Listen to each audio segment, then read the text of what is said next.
Elle a invité, comme annoncé.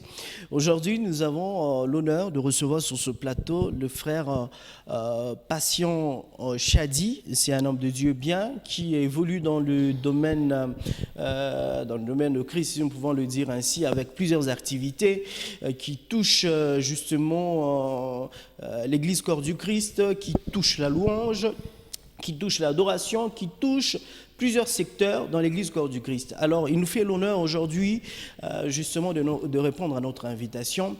Frère Patient, bienvenue. Bien, merci beaucoup, frère Nasson, et bonjour à tous nos téléspectateurs. Bonne année, meilleurs vœux. Merci à vous également. Je vous en prie, ça faisait La très longtemps. santé, ça va?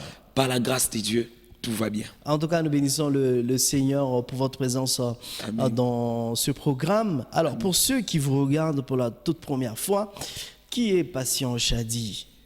Waouh!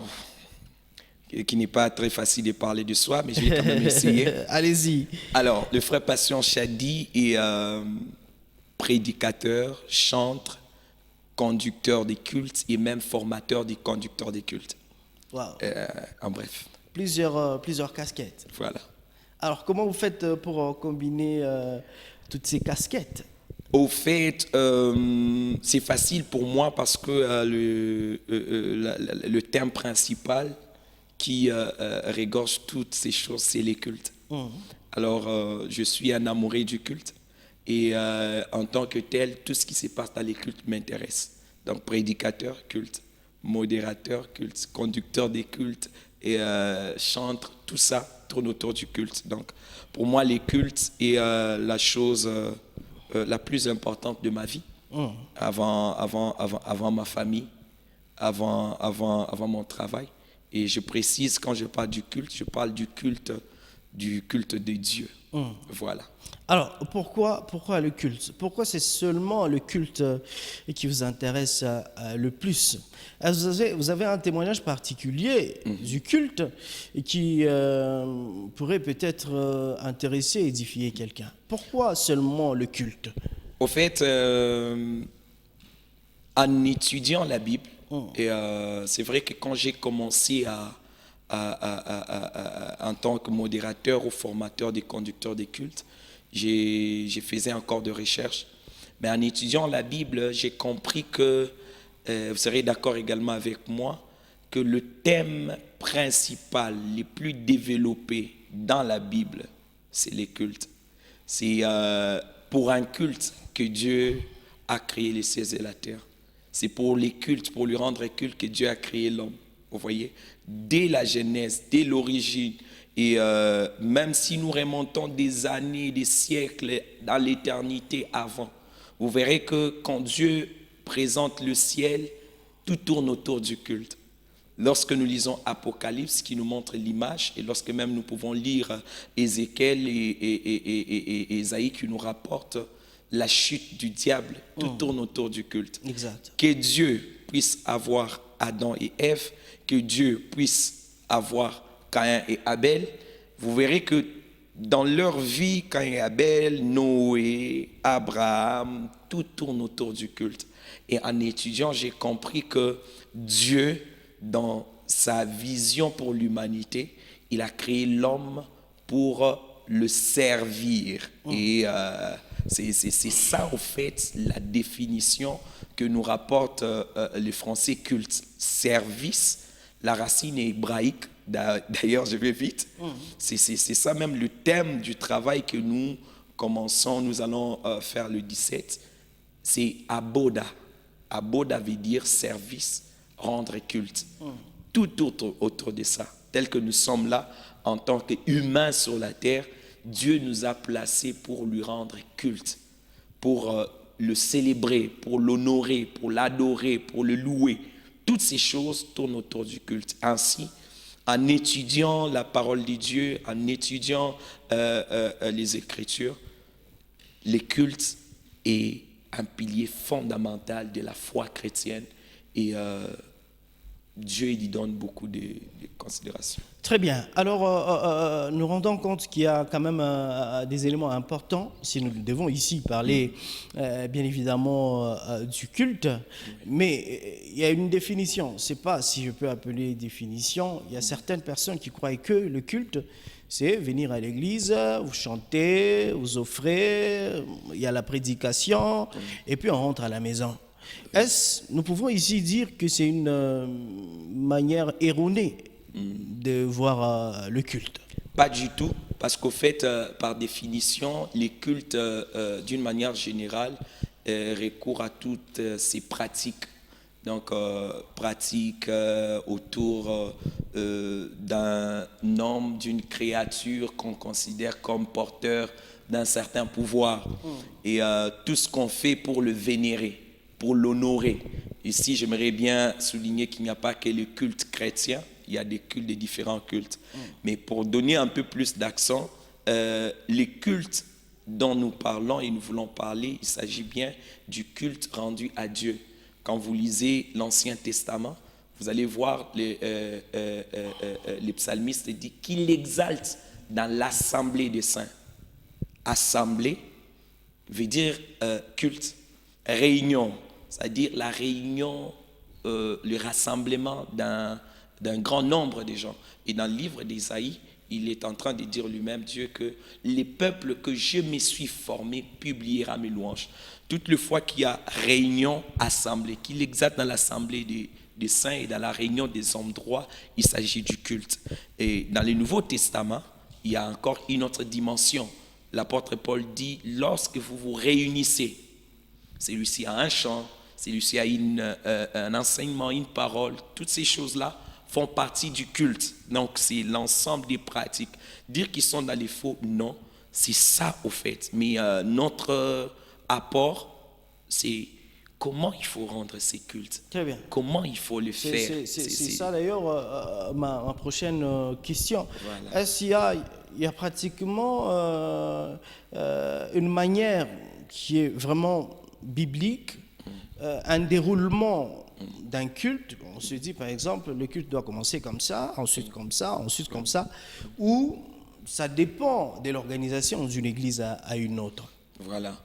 Très très bonne question. Ici, j'aimerais donner la définition du culte, non pas comme d'abord un déroulement du culte. Je crois que dans mes enseignements, j'essaie un peu de dire qu'il y a 3, voire même 4 catégories de cultes. Il y a les cultes personnels, il y a les cultes familiales, les cultes communautaires. Donc j'en prends 3 pour ne pas que ce soit un peu plus large. Alors, les cultes que nous réunissons à l'église, là que nous allons passer des moments de culte, c'est bien les cultes communautaires. Mais ici, j'aimerais d'abord dire qu'il n'y a pas de cultes communautaires, il n'y a pas de cultes familiales sans qu'il y ait des cultes personnels. Parce que les cultes personnels, c'est la vie de tous les jours. Ici, quand on parle, lorsque je parle du culte, je vois la vie d'un adorateur. La vie, en fait, l'offrande de soi. C'est pourquoi la Bible dit dans le livre de Romains chapitre 12 que offrez votre corps comme un sacrifice saint, vivant et agréable à Dieu. Ce qui serait pour vous un culte raisonnable. Alors, le véritable culte qu'on rend à Dieu, c'est soi-même, c'est celui que l'on devient. Les cultes n'est pas seulement ce que l'on rend à Dieu, les offrandes qu'on donne à Dieu, la prédication qu'on fait pour Dieu, les chants, la louange et l'adoration, mais les cultes, c'est l'offrande de soi-même. Quand tu te retrouves étant une offrande pour Dieu, là, tu es un culte. Alors, qu'est-ce que nous faisons maintenant dans les cultes communautaires? Dans les cultes communautaires, nous venons pour des moments d'intimité avec Dieu. C'est ce que nous sommes dans le secret qui définit ce que nous ferons en public. Je ne peux pas en public me mettre à genoux si je ne me suis pas mis en genoux en privé. Ce serait vraiment de l'hypocrisie. Et vous allez remarquer que dans les livres de la Genèse, j'aime bien donner cet exemple. Lorsque Caïn et Abel vont donner l'offrande à Dieu, ils rendent culte à Dieu. Dieu ne regarde pas à leurs offrandes. Souvent, quand nous lisons, on passe rapidement. Mais ceux qui nous suivent à la maison pouvaient relire, je crois que c'est dans Genèse chapitre 4 ou chapitre 3. La Bible déclare que Dieu porta un regard favorable sur Abel et son offrande. Et il refusa Caïn et son offrande. Vous voyez? C'est-à-dire que Dieu ne regarde pas d'abord au sacrifice, mais au sacrificateur. Il n'a pas besoin d'abord de l'adoration, mais de l'adorateur. Du serviteur avant le service. Du louangeur avant ce louange. C'est-à-dire, si dans les cultes personnels, on est à mesure de vivre cette communion avec Dieu, soi-même, au travail, partout, c'est-à-dire je deviens un culte permanent, un culte à tout moment. C'est ce que l'apôtre Paul dit. Quoi que vous fassiez, mangez, habillez, marchez, parlez, faites tout pour la gloire de Dieu, faites tout pour les cultes de Dieu. Très bien. Et c'est cette partie qui nous amène à réussir les cultes familiales. Là, je ferme la parenthèse, pour nous ramener dans l'organisation que nous faisons le 17 janvier, qui est un culte communautaire et qui a aussi des ingrédients, si vous me permettez, que je donnerai. D'accord. Alors, nous allons à présent en parler parce que vous avez d'ailleurs annoncé, vous organisez une grande action ce 17 janvier 2024. Ouais. Commençons par les titres Aboda. Oui. C'est quoi Aboda? Voilà. J'ai même mis à souffler là-dessus.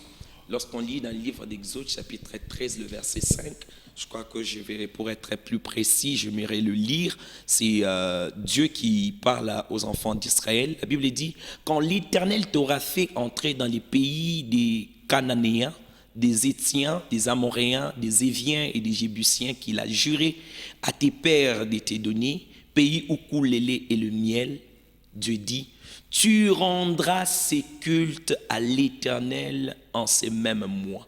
Le mot culte qui est là vient de la racine hébraïque aboda. Aboda veut dire tout simplement culte. Alors si on dit aboda, moment, c'est-à-dire moment de culte, tout simplement. Moment de culte. Ouais. Alors, c'est quoi, au fait, c'est quoi l'objectif? C'est quoi, quels sont les objectifs que vous vous assignez ou que vous êtes assigné en organisant cette activité?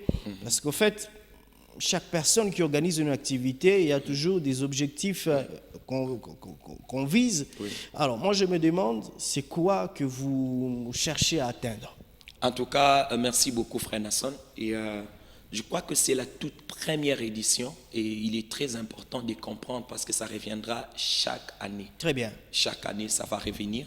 Et, tout est parti de la mission, du fardeau que Dieu m'a donné pour former les conducteurs des cultes. Et j'ai quand même circulé. J'ai fait quand même la province du Lualaba et Léo Katanga. Donc les grandes villes, Lubumbashi, Kolwezi, Likasi, Kasumbalesa, Lubumbashi, autant de fois. Alors, en donnant des formations, c'est vraiment, c'est un peu plus théorique. Et le Seigneur m'avait mis à cœur d'organiser un culte en ligne qui portait les titres Aboda Moment. Avec le bien-aimé, on a eu quand même à parler sur les cultes personnels et les cultes communautaires. Mais pour cette fois-ci, le Seigneur m'a mis à cœur de les faire en présentiel. Qu'est-ce que nous poursuivons? En fait, les cultes communautaires Aboda Moment que nous organisons, c'est juste un rassemblement des enfants de Dieu autour du nom de Jésus-Christ. Et comme c'est le début de l'année, ça trouve tout son poids, vu que, je m'excuse, nous avons fini l'année avec des prières, des combats, des prières, de ceci. Mais j'aimerais qu'on puisse tourner notre regard pour regarder à la louange et à l'adoration. Donc ici, ce sera 100% louange et adoration. Des chants qui vont se suivre pour permettre aux enfants de Dieu de communier, de célébrer le nom de Dieu. L'objet principal de ces cultes, c'est Dieu. Et la personne vers qui nous allons nous tourner, donc nous n'allons pas pleurer. Si nous pleurons, c'est pour qu'il soit adoré. Si nous prosternons, c'est pour qu'il soit loué. C'est-à-dire, 3 ingrédients. Ça sera des moments de joie, ça sera des moments de célébration et ça sera des moments d'intimité. C'est-à-dire, la joie ne manquera pas. Nous allons tous nous réunir autour du nom de Jésus pour l'adorer et les louer, 100%. Il n'y aura pas de moment, non, on va passer à la parole. Non, non, juste la louange et l'adoration. Donc là, je serai dans ma peau des conducteurs des cultes, chantent en même temps pour conduire comme un protocole qui conduira les peuples de Dieu dans la présence de Dieu.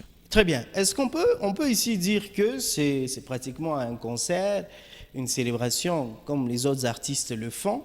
Vous avez simplement voulu apporter une particularité au niveau de l'intitulé. Mais au fond, c'est pratiquement la même chose. Merci beaucoup pour cette question. Vous allez voir que j'ai évité le terme concert. Concert, c'est-à-dire, ok, on va participer, on va suivre, plutôt, on va assister. Ouais. Je précise, je pèse même bien mes mots. On va assister pour voir comment ils vont prester, comment ils vont danser, comment ils vont nous emballer. Et quand on dit journée de louange, c'est qu'on invite les groupes à gauche, à droite, on s'est réunis et tout. Mais ici, je tiens à revenir sur ce que Dieu m'a mis à cœur, c'est parler du culte.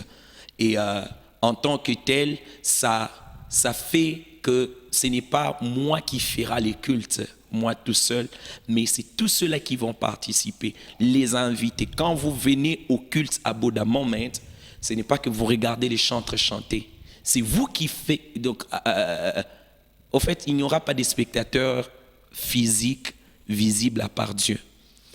Et l'assemblée et nous. On est à mesure d'arrêter avec les instruments, mais pour que l'assemblée communie avec Dieu. Ça ne sera pas aller vers un répertoire, ça ne sera pas aller vers les chants, mais c'est aller vers Dieu.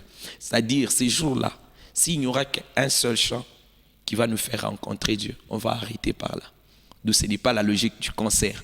Si ce sera 2 chants qui vont nous faire rencontrer Dieu, on arrête par là. Là, ce n'est pas la logique aussi d'une journée de louange. Il n'y a pas d'autres invités qui viendront chanter à part l'assemblée, les peuples de Dieu. Je rappelle le verset principal, c'est d'Ésaïe, où il dit « Le peuple que je me suis formé publiera mes louanges ». Ça ne sera pas des gens exclus.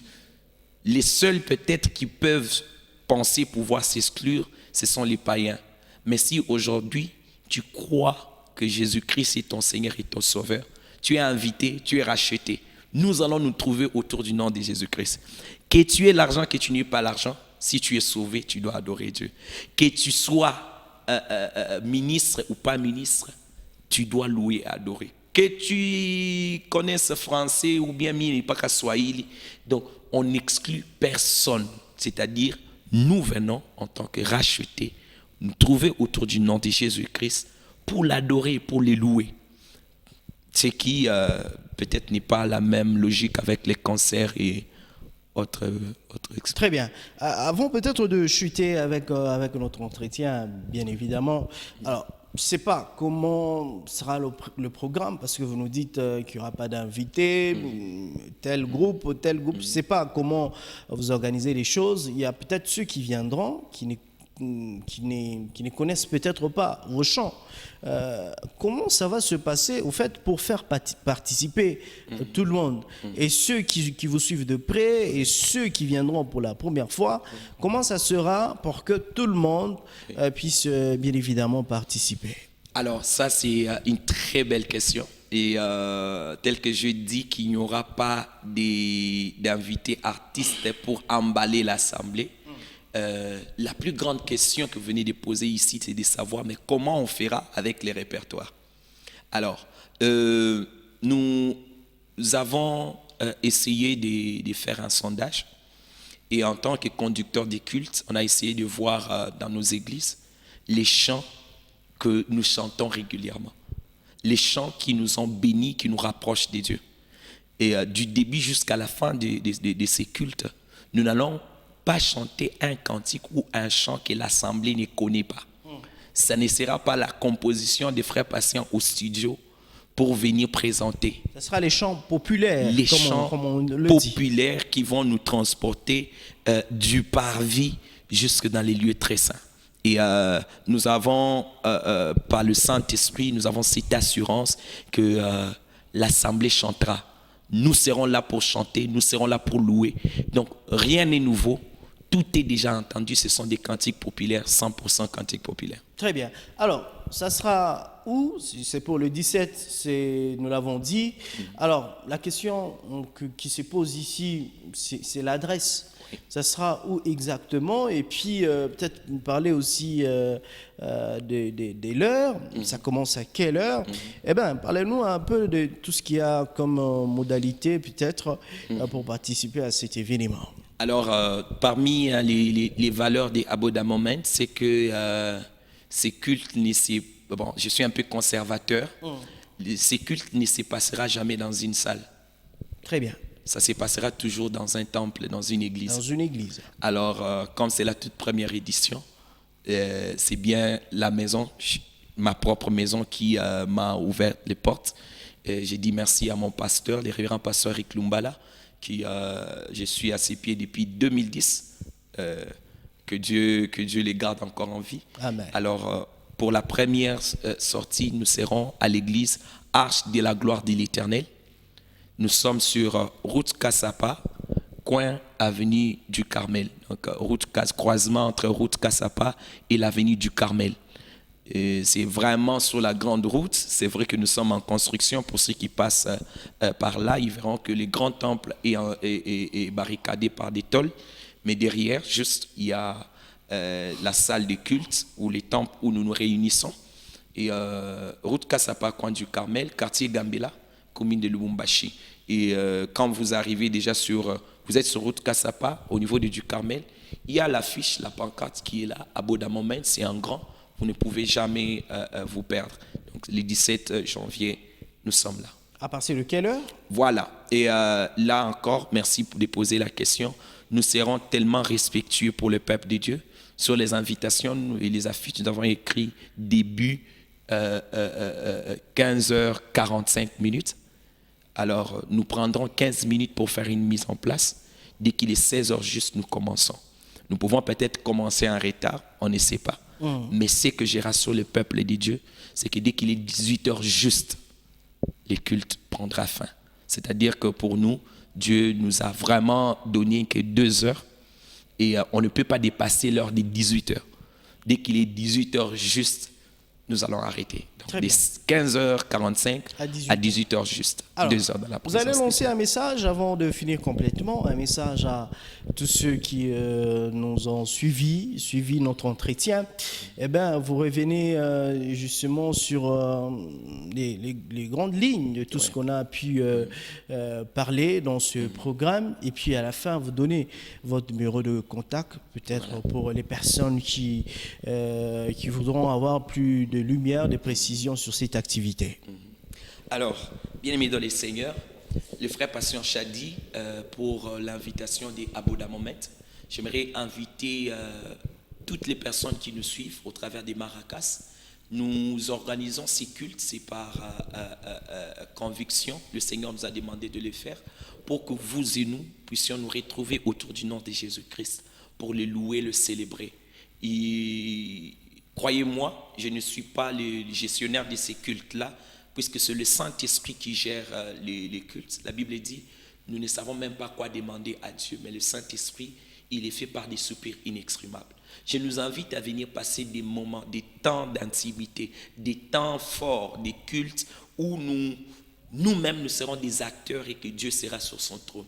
L'année 2024 est une très bonne année et une année de grandes choses. Mais pour mieux la commencer, il ne suffit pas seulement de faire des prières de combat, il ne suffit pas seulement de faire des prières d'autorité, mais j'ai compris et le Saint-Esprit m'a convaincu que les plus grands ou la plus grande prière, la plus grande requête que nous pouvons faire monter vers Dieu, la louange et l'adoration. Il y a une belle image que nous avons toujours donnée.